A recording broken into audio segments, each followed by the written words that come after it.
how are you? Welcome to my YouTube channel Chemistry Classes by Pooja Yadav. Now in this video we will discuss about the interstitial voids, that means tetrahedral voids and octahedral voids. Okay, firstly we will discuss about what do you mean by interstitial sites or interstitial voids. Okay, तो interstitial जो voids है या sites है उनका meaning क्या है ये आपको पता होना चाहिए. ठीक है, तो इंटरस्टिशियल साइट्स या फिर आप उनको इंटरस्टिशियल वॉइड्स भी बोल सकते हो. ये है क्या एक्चुअल में? देखो, जब आप कोई भी क्रिस्टल लैटिस की बात करते हो तो उसमें क्या होता है कि लैटिस साइट होती है. लैटिस साइट जहां पर एटम्स या फिर कॉन्स्टिट्यूएंट पार्टिकल्स प्रेजेंट होते हैं. ठीक है, अगर हम उनकी स्ट्रक्चर देखते हैं तो उस क्रिस्टल लैटिस के अंदर वो क्लोजली पैक्ड होते हैं. ठीक है, तो क्लोज पैकिंग स्ट्रक्चर जब हम देखेंगे उन पार्टिकल्स की तो क्या होता है. देखो, आपके पास यहाँ पर ये क्या है, एक पार्टिकल है या क्रिस्टल लैटिस है ये. ठीक है, लैटिस साइट है ये. तो लैटिस साइट्स के अंदर यहाँ पर ये एक स्फीयर्स फॉर्म में हम इनको रिप्रेजेंट करते हैं. सपोज यहाँ पर एक लाइन है, देन उसके बाद हम क्या करें, क्लोज पैकिंग कर रहे हैं. तो क्लोज पैकिंग में तो आपको ऐसे ही करना पड़ेगा. ठीक है, तो हमने ये देखा कि जब हम क्लोज पैकिंग करते हैं तो एक छोटा सा होल दिखता है हमें. ये वाला, ये डार्क सर्कल्स में कर रही हूँ यहाँ पर, ये क्या है, एक होल है या फिर हम ये कह सकते हैं वेकेंट स्पेस है जहां पर ये स्फीयर या पार्टिकल या मॉलिक्यूल प्रेजेंट नहीं है. ठीक है, इन्हीं को ही आप क्या बोलोगे, इंटरस्टिशियल साइट. ठीक है, या फिर वॉइड्स. कौन सा, ये जो वेकेंट दिख रहा है इसको हम बोलते हैं. ठीक है, ये वाला पोर्शन. तो ये जो वॉइड बना है ये कब बना, हम इसको ये भी बोल सकते हैं ना, एक होल है. ठीक है, ये कब बना, जब पार्टिकल्स या फिर स्फीयर्स क्या करते हैं, क्लोज पैकिंग करते हैं इन क्यूबिक क्रिस्टल स्ट्रक्चर या लैटिस. ठीक है, तब हमारे पास जो होल जनरेट होते हैं, वेकेंट होते हैं ये. ठीक है, इस वेकेंट पार्टिकल को ही तो होल बोला जाता है और उन होल्स को ही आप क्या बोलते हो, इंटरस्टिशियल साइट या फिर इंटरस्टिशियल वॉइड. ठीक है, तो जब आप डेफिनेशन लिखोगे तो क्या लिखोगे, हम ये लिखेंगे spheres in a close packing becomes a whole, it's called void. ठीक है, इंटरस्टिशियल साइट्स या इंटरस्टिशियल वॉइड्स. ठीक है, अब ये जो वॉइड्स होते हैं बच्चों, ये दो टाइप के होते हैं. एक होते हैं ऑक्टाहेड्रल वॉइड्स और एक होते हैं टेट्राहेड्रल वॉइड्स. अब हम क्या करते हैं, जब इन स्फीयर्स को लेयर्स के अंदर अरेंज करते हैं तो हमारे पास दो टाइप के वॉइड निकल के आते हैं. एक तो होते हैं टेट्राहेड्रल और एक होते हैं ऑक्टाहेड्रल. तो हमें पता कैसे चलेगा कि ये टेट्राहेड्रल है और ये ऑक्टाहेड्रल है. अगर वॉइड जो है, वॉइड surrounded by 6 स्फीयर, अगर एक वॉइड बन रहा है और उस वॉइड के चारों तरफ कितने स्फीयर हैं या पार्टिकल हैं, 6 है, तो वो वॉइड क्या होगा, ऑक्टाहेड्रल वॉइड होगा. और अगर वॉइड सराउंडेड बाय 4 स्फीयर तो आपके पास जो वॉइड आएगा वो क्या आएगा, टेट्राहेड्रल वॉइड. और यहाँ पर बच्चों एक और टर्म निकल के आती है और वो क्या आती है, कोऑर्डिनेशन नंबर. ठीक है, कोऑर्डिनेशन नंबर क्या होता है, नियरेस्ट क्लोजेस्ट पार्टिकल्स जो होते हैं या एटम्स जो होते हैं उन्हीं को ही आप क्या बोलते हो, कोऑर्डिनेशन नंबर. जैसे कि अभी मैंने कहा कि जो वॉइड 6 स्फीयर से सराउंडेड है तो इसका मतलब उस वॉइड के नियरेस्ट या क्लोजेस्ट कितने स्फीयर हैं, 6 है, या पार्टिकल कितने हैं, 6 हैं. तो इसका मतलब कोऑर्डिनेशन नंबर कितना हो जाएगा, 6 हो जाएगा. तो कोऑर्डिनेशन नंबर आपको पता होना चाहिए, number of atom in closest, या फिर आप ये बोल सकते हो नियरेस्ट. क्या बोलोगे, कोऑर्डिनेशन नंबर। अब यहाँ पर ऑक्टाहेड्रल में कोऑर्डिनेशन नंबर देखेंगे तो कितना आएगा, 6 आएगा। इसका मतलब कोऑर्डिनेशन नंबर कितना है, 6 है। किसके लिए, ऑक्टाहेड्रल के लिए। और टेट्राहेड्रल के लिए अगर हम कोऑर्डिनेशन नंबर देखेंगे तो कितना आएंगे, 4 आएंगे, क्योंकि ये जो स्फीयर है या वॉइड जो है वो कितने स्फीयर से सराउंडेड है, 4 से। तो कोऑर्डिनेशन नंबर भी तो वही होता है, नंबर ऑफ एटम इनक्लोजेस्ट या सराउंडेड, ये भी बोल सकते हो, वही हमारे कोऑर्डिनेशन नंबर होते हैं। ठीक है, तो अब ऑक्टाहेड्रल और टेट्राहेड्रल वॉइड क्या होता है ये पता चल गया, लेकिन डायग्राम के थ्रू कैसे पता करेंगे आप देखो। हमने क्या किया, यहाँ पर मैं सिर्फ ये वाला पोर्शन ले रही हूँ। ठीक है, 3 मॉलिक्यूल है आपके पास, 1 2 एंड 3, ये वाला पोर्शन ले रही हूँ सिर्फ ये। ठीक है, अब यहाँ पर बच्चों ये जो हमें वॉइड दिख रहा है, इंटरस्टिशियल साइट या वॉइड है। अब हम क्या करेंगे, एक अनदर एटम लेंगे और इसके ऊपर यहाँ पर लगाना है हमें। कैसे लगाना है, इस टाइप से, ताकि ये जो वॉइड है वो क्या हो जाए, कवर हो जाए। ठीक है, और जैसे ही कवर हो जाएगा तो ये जो इंटरनल वॉइड होगा वो 1 2 3 एंड 4 एटम से सराउंडेड है। तो ये हमारा वॉइड क्या होगा, टेट्राहेड्रल वॉइड। ठीक है, आप एटम बोल सकते हो, स्फीयर बोल सकते हो, पार्टिकल बोल सकते हो। ठीक है, कोई प्रॉब्लम नहीं है। तो हमने क्या किया, ये एक एटम लिया और इसके ऊपर रख दिया। इसका मतलब क्या है, देखो बच्चों, ये एक पूरी लेयर है, ऐसी ही दूसरी लेयर होगी, उस लेयर को हमें इसके ऊपर डिपॉजिट करना है। और जब हम इसके ऊपर डिपॉजिट करेंगे तो ये जो वॉइड्स है वो कवर हो जानी चाहिए। तो हमने कवरिंग तो किया है, हमने एक पोर्शन लिया है और उसको समझने की कोशिश कर रहे हैं यहाँ पे। ठीक है, तो यहाँ पर एक लेयर तो ये थी आपके पास, दूसरी लेयर हम डिपॉजिट करते जाएंगे तो आपके पास एक छोटा सा पोर्शन ये निकल के आएगा, जो कि किसको एक्सप्लेन कर रहा है, टेट्राहेड्रल वॉइड को। ठीक है, टेट्राहेड्रल वॉइड में ये 3 जो होंगे वो किसमें है, एक प्लेन के अंदर, और ये वाला कहाँ होगा, या तो अबोव द प्लेन होगा या फिर बिलो द प्लेन होगा, कहीं भी एक जगह। ठीक है, अगर हम ऊपर डिपॉजिट करते जा रहे हैं तो आपके पास ये वाली स्ट्रक्चर आएगी। ठीक है, तो ये आपके पास टेट्राहेड्रल जो आती है, ज्योमेट्री भी पढ़ी हुई है, उसमें हम यही तो पढ़ते हैं कि 3 तो प्लेन के अंदर है और एक क्या है, अबोव द प्लेन या फिर बिलो द प्लेन। हम यही तो देखते हैं कि यहाँ पर देखो 1 2 एंड 3, यही कहते हैं हम यहाँ पर 1 2 3। तो ये जो बीच में प्रेजेंट है ये वॉइड है आपका, सेंट्रल एटम नहीं है, इसको अभी क्या मानना है, आपको वॉइड मानना है। ठीक है, और एक क्या होगा, या तो बिलो द प्लेन होगा या फिर अबोव द प्लेन होगा। ठीक है, मैंने आपको समझाया हुआ भी है। तो ये चीज थी टेट्राहेड्रल वॉइड। अब क्या होता है, ऑक्टाहेड्रल वॉइड हमें देखना है। तो ये तो समझ आ गया होगा, this one is the tetrahedral void. अब हमें ऑक्टाहेड्रल वॉइड देखना है। ठीक है, तो बच्चों हमें जब इस लेयर के ऊपर दूसरी लेयर डिपॉजिट करेंगे तो एक इस टाइप की स्ट्रक्चर आती है। कौन सी, कि आपके पास ये तीनों के तीनों स्फीयर्स एक दूसरे के क्लोजली पैक्ड है, ये फर्स्ट लेयर है। ठीक है, और हमें यहाँ पर वॉइड दिख रहा है। अब इस वॉइड को कवर करने के लिए हमें क्या करना है, दूसरी लेयर भी डिपॉजिट करनी है। मैं पूरा ओवरऑल बना के नहीं दिखा रही हूँ, वो बुक में आप देख सकते हो, मैं एक छोटा पोर्शन समझा रही हूँ बस। ठीक है, तो जब आप इसको कवर करने की कोशिश करोगे तो देखो यहाँ पर क्या होगा, एक ऊपर वाली लेयर ये आ रही है। ठीक है, यहाँ पर एक और आएगा स्फीयर और एक यहाँ पर आएगा। तो यहाँ पर देखो इसको कवर तो कर रहा है लेकिन इसकी वजह से एक और होल जनरेट हो रहा है। तो इसका मतलब ये वाला वॉइड क्या होगा, ऑक्टाहेड्रल वॉइड होगा। ठीक है, अब हम एक क्यूब के अंदर इस ऑक्टाहेड्रल वॉइड को कैसे समझेंगे वो देखना है आपको। देखो एक्चुअल में यहाँ पर 6 दिख रहे हैं हमें स्फीयर, 6 दिख रहे हैं ना। अब इन 6 स्फीयर्स को कैसे अरेंज करते हैं वो देखना है। यहाँ पर देखो एक्चुअल में क्या होता है कि जो 4 स्फीयर होते हैं वो एक प्लेन के अंदर होते हैं।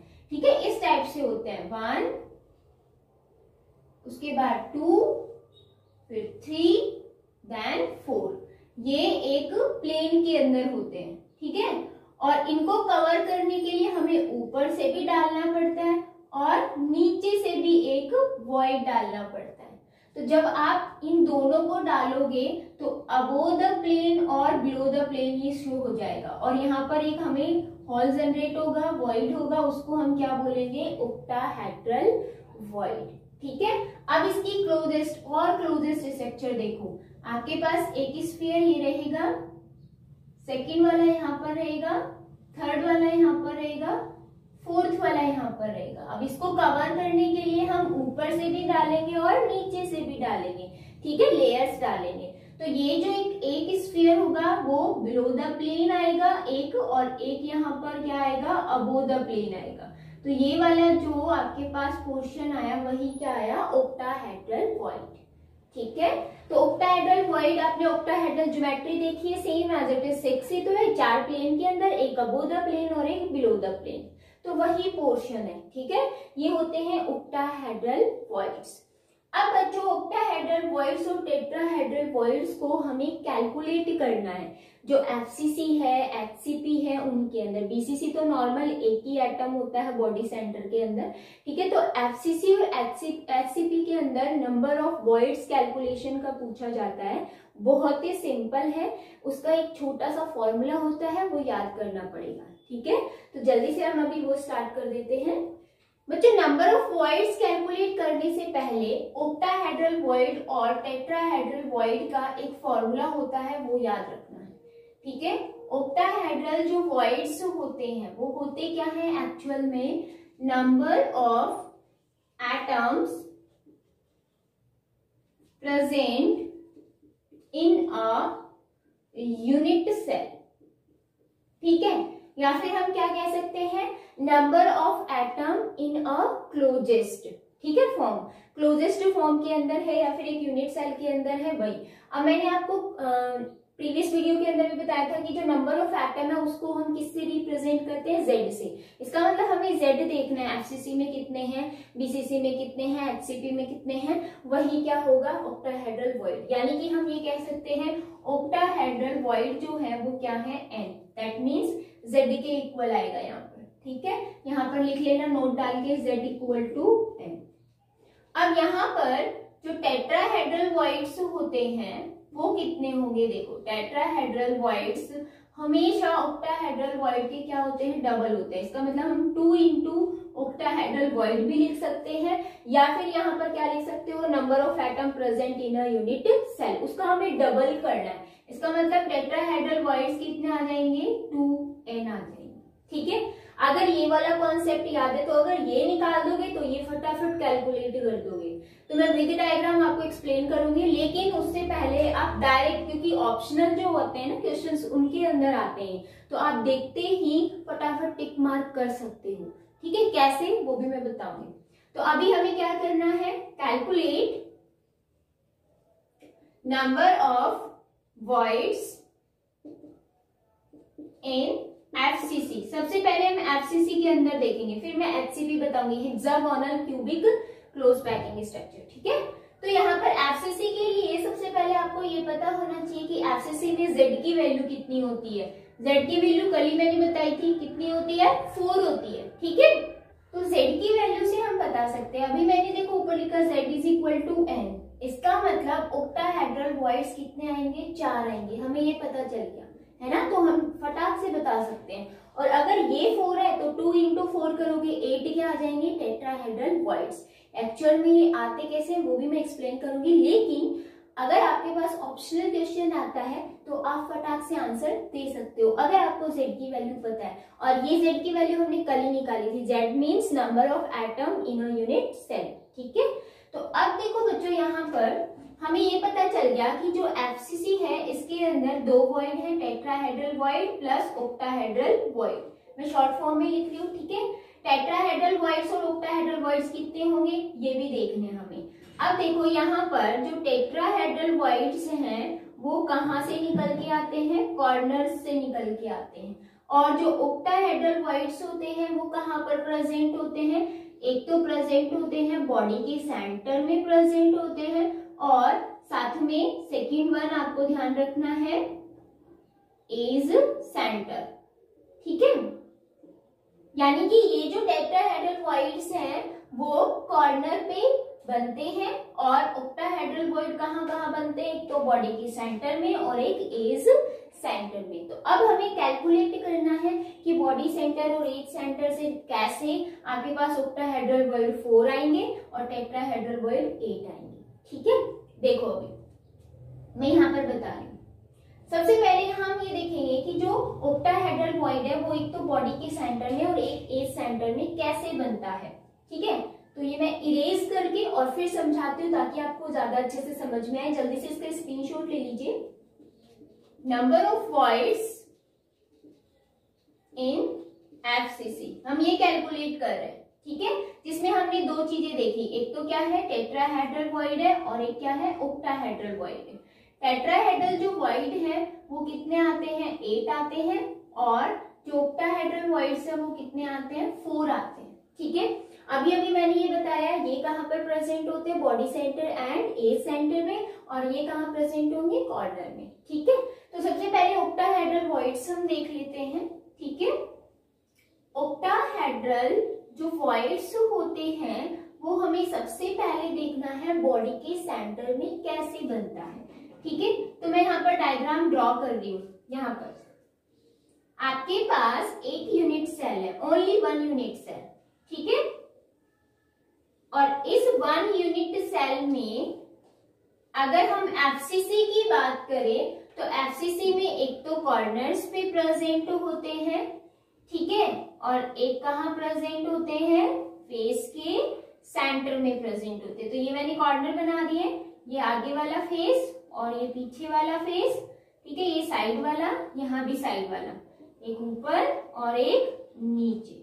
ठीक है, तो एक्चुअल में क्या होता है, देखो ये आपके पास जो 4 स्फीयर हैं ये एक प्लेन के अंदर है, एक ही प्लेन के अंदर है। ठीक है, जैसे आपके पास ये एक प्लेन है, एक ये प्लेन है, सेम एज इट इज ये भी प्लेन है, और ये वाला अबोव द प्लेन है और ये कहाँ है, बिलो द प्लेन है। तो इनकी वजह से यहाँ पर सेंटर में एक वॉइड बनता है। इस वॉइड को हम क्या बोलेंगे, ऑक्टाहेड्रल वॉइड, जो कि कहाँ बन रहा है, पूरी बॉडी के सेंटर में बन रहा है। और अभी अभी मैंने बताया कि जो ऑक्टाहेड्रल वॉइड है वो कहाँ बनता है, बॉडी सेंटर में बनता है, और साथ में कहाँ बनता है, एज सेंटर में। तो पहले हम बॉडी सेंटर देख लेते हैं, फिर एज सेंटर देखेंगे। ठीक है, आप देखो हमने यहाँ पर ये देखा कि बॉडी एक ही है। ठीक है, पूरी बॉडी के अंदर एक ही ऑक्टाहेड्रल वॉइड बन रहा है। इसका मतलब ऑक्टाहेड्रल जो वॉइड होगा बॉडी सेंटर में वो कितना बन रहा है, सिर्फ ओनली 1 ही बन रहा है। ठीक है, तो बॉडी सेंटर में ऑक्टाहेड्रल वॉइड कितना बना, 1। अब हमें एज सेंटर में देखना है। ठीक है, अब एज सेंटर के लिए देखो यहाँ पर फिर से क्या बनाओगे आप, एक क्यूब बनाओगे। ठीक है, या यूनिट सेल बनाओगे। हमें पता है यहाँ पर कॉर्नर्स में प्रेजेंट है और फेस के सेंटर में प्रेजेंट है। ठीक है, कॉर्नर से हमें अभी कोई लेना देना नहीं है क्योंकि ऑक्टाहेड्रल वॉइड कॉर्नर्स पे नहीं बनते हैं। कॉर्नर पे कौन बनता है, टेट्राहेड्रल वॉइड बनता है। तो यहाँ पर हम ये देखेंगे कि आपके पास ये 8 कॉर्नर में था और कहाँ प्रेजेंट है, फेस के सेंटर में प्रेजेंट है। तो हमने यहाँ फेस का सेंटर ये वाला ले लिया अभी। ठीक है, इसके ऊपर भी एक यूनिट सेल है, साइड में भी यूनिट सेल है, यहाँ भी है, यहाँ भी है, बहुत सारे यूनिट सेल है। तो हमने क्या किया, एक इसका फेस सेंटर लिया, और अब आपको पता है कि इसके ऊपर वाला जो होगा उसका भी यहाँ पर फेस सेंटर आएगा ना, सेम एज इट इज। आपके पास ये जो आपका फेस है पीछे वाला, बैक वाला, क्योंकि ये दूसरी सेल का कॉमन होगा, तो इसका सेंटर कहाँ है, ये वाला सेंटर है। ठीक है, सेम एज इट इज यहाँ पे जो दूसरी सेल होगा उसका भी सेंटर आएगा। ये मैंने बड़े इसीलिए बनाया, बैक वाले का है, और ये फेस सेंटर्स, अपर ये जो फेस दिख रहा है इसका सेंटर है। ठीक है, तो आपके पास यहाँ पर क्या होता है कि जब आप कॉर्नर्स और फेस को मिलाओगे तो ये तो एक प्लेन के अंदर आ रहा है। ठीक है, ये कहाँ आ रहा है, अबोव द प्लेन आ रहा है, और ये कहाँ आ रहा है, बिलो द प्लेन आ रहा है। तो यहाँ पर एज, ये पूरी एज है ना, इसके सेंटर में एक वॉइड बनता है। इसी वॉइड को आप क्या बोलते हो, ऑक्टाहेड्रल वॉइड बोलते हो। ठीक है, तो आपने यहाँ कॉर्नर्स वाले लिए हैं लेकिन ये प्लेन में है, बट यहाँ पर फेस के सेंटर वाले अबो और बिलो इनको ढकने का काम करेंगे, जो कि बीच में क्या बना रहा है, वॉइड बना रहा है। तो यहाँ पर 6 ही तो आपके पास एटम है। ऑक्टाहेड्रल के लिए हमें 6 एटम ही तो देखने होते हैं, ठीक है। तो ये कहाँ बना ऑक्टाहेड्रल, एज के सेंटर में बना, ठीक है, एज सेंटर। अब हमें पता है कि टोटल एज कितनी होती है 12, और एक का कंट्रीब्यूशन कितना होता है 1/4। इसका मतलब यहाँ पर ऑक्टाहेड्रल वॉइड एज के सेंटर के लिए एक यूनिट सेल के लिए कितने आते हैं, ओनली 3 आते हैं, ठीक है। तो आप क्या करोगे, इसका 1 आया, इसका 3 आया, 1 + 3 करोगे, टोटल कितना आएगा 4 आएगा। समझ आ गया। तो ऑक्टाहेड्रल वॉइड 4 कैसे आए, एक तो बॉडी के सेंटर में ऑक्टाहेड्रल वॉइड बन रहा है और एक एज के सेंटर में भी बनता है। तो एक यूनिट सेल की हम बात कर रहे हैं, तो ऑक्टाहेड्रल वॉइड कितने बन गए हैं, 4 बन गए हैं, ठीक है। अब आपको टेट्राहेड्रल वॉइड कैलकुलेट करने हैं, तो सबसे पहले आप क्या बनाओगे, एक यूनिट सेल बनाओगे, ठीक है, या फिर आपके पास जो एक क्यूबिक स्ट्रक्चर है वो बनानी है, ठीक है। अब इसमें आपको पता है एफसीसी है तो कहाँ पर प्रेजेंट होंगे, कॉर्नर्स पे प्रेजेंट होंगे, और कॉर्नर के साथ साथ कहाँ पर प्रेजेंट है, फेस के सेंटर में प्रेजेंट है। तो फेस के सेंटर में आप बना दो सबसे पहले, यहाँ पर 1, देन 2, फिर यहाँ पर 3, 4, ये आगे वाला है तो इसके लिए सेंटर ये है, और पीछे वाले के लिए सेंटर ये है, ठीक है। तो अगर हम देखें यहाँ पर ये 1, 2 एंड 3 ये क्या कर रहे हैं, एक ही प्लेन के अंदर लाई कर रहे हैं, ठीक है। और इनके अगर कंपेयर में देखें ये वाला कॉर्नर, तो ये कहाँ है, अबोव द प्लेन है, और ये क्या कर रहा है, यहाँ पर यहाँ इस वॉइड को कवर करने की कोशिश करेगा यहाँ इसके सेंटर में, ठीक है। तो ये आपका जो वॉइड होगा वो क्या होगा, टेट्राहेड्रल वॉइड होगा, ठीक है। इसका मतलब यहाँ पर कंट्रीब्यूशन एक का ही हुआ, बट टोटल कितने कॉर्नर है, 8 कॉर्नर्स हैं, और कंट्रीब्यूशन ओनली कौन कर रहा है, एक वॉइड को बनाने के लिए 1 ही कर रहा है। तो 1 तो कितना आएगा 8, इसीलिए टेट्राहेड्रल जो वॉइड होते हैं वो कितने होंगे, ओनली 8 होंगे, ठीक है। एफसीसी में अगर आप टोटल काउंट करोगे तो आप 8 + 4 करोगे, टोटल कितने वॉइड आएंगे 12, किसमें, एफसीसी में, जिसमें से 8 टेट्राहेड्रल होंगे और 4 ऑक्टाहेड्रल वॉइड होंगे। आई होप सभी को अच्छे से समझ में आया होगा। तो ये ओवरऑल था number of void in FCC. अब हम डिस्कस करने वाले हैं number of void in HCP. HCP क्या होता है आपको ये पता होना चाहिए, हेक्सागोनल क्लोज पैकिंग या क्यूबिक पैकिंग स्ट्रक्चर, ठीक है। अब हेक्सागोनल कैसे बनती है, बहुत ही सिंपल है बच्चों। मैंने आपको ये कहा था कि जो ये लेयर्स होती है, ये स्फीयर्स जो है वो कहाँ प्रेजेंट होते हैं, लेयर्स के अंदर प्रेजेंट होते हैं, ठीक है। इस टाइप से ये फर्स्ट लेयर होती है, देन इसके बाद इसके ऊपर सेकंड लेयर डिपॉजिट की जाती है, और सेकंड के बाद जब हम थर्ड लेयर डिपॉजिट करेंगे तब जाकर हमारे पास क्या आती है, एचसीपी स्ट्रक्चर, ठीक है। तो हेक्सागोनल स्ट्रक्चर कैसे बनती है, देखो, तो इस टाइप से जो हेक्सागोनल स्ट्रक्चर है वो बनती है, ठीक है। 2 फेसेस होते हैं, इनमें अगर हम इन कॉर्नर्स को मैचअप करते हैं तो ये 2 लेयर्स आपको दिखेगी, ठीक है। अब इसके अंदर जो ये 2 लेयर्स हैं उनके बीच में एक और लेयर होती है जो कि हम थर्ड लेयर इस टाइप से बना सकते हैं, ठीक है, इस टाइप से। तो आपके पास 3 लेयर्स जब आप डिपॉजिट करते हो स्फीयर्स की, तब आपके पास हेक्सागन स्ट्रक्चर बनती है। अब इस हेक्सागन में देखो कॉर्नर्स जो है वो कितने हैं, 6 कॉर्नर हैं, ठीक है। यहाँ पर ये आपके पास 6 कॉर्नर्स दिख रहे हैं। फेस यहाँ कितने दिख रहे हैं आपको, 2 दिख रहे हैं, 1 and 2, ठीक है।